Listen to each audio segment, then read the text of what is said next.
प्यार के कवन कोई कसूर हो, प्यार के कवन कोई कसूर लागता कि मालावा से जाए के पड़ी दूर। प्यार के कवन कोई कसूर लागता कि मालावा से जाए के पड़ी दूर। भारी ओकरा कोइला पर कई बेर चहटा है, जानवा के भाई माँ दिख के धमकी देता है। पलटी के भाई माँ दिख के धमकी देता है। प्यार के कवन कोई कसूर लागता कि मालावा से जाए के पड़ी दूर।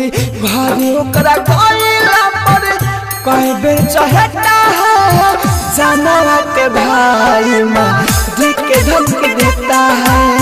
पलटी के भाई माँ दिख के धमकी देता है।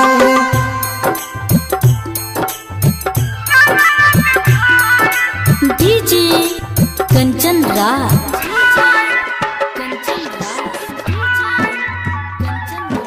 नीम चौक चौसीमा वैशाली।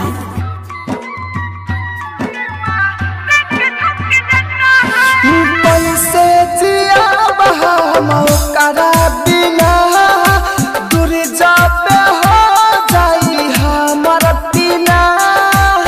सच्चाई मोर प्यार बा सुनाए भाई सुना ना हो, सुने में आइल बाती बाप कर देता है।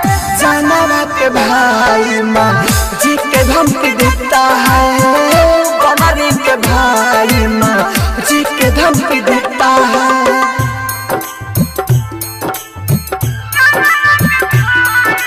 डीजे कंचन राज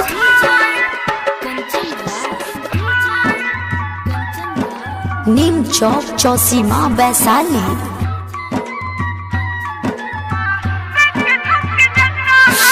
राहुल राजधानी नामे हमर सच्चा हयासिक बहाई बिना लोद। सुनो न राई तोहरे संजय सराबी, सुनो न हो सोनू के साथ है बनले मुरठा है। जानवा के भाई माँ जी के धमकी देता है। बनारी के भाई माँ जी के धमकी देता है।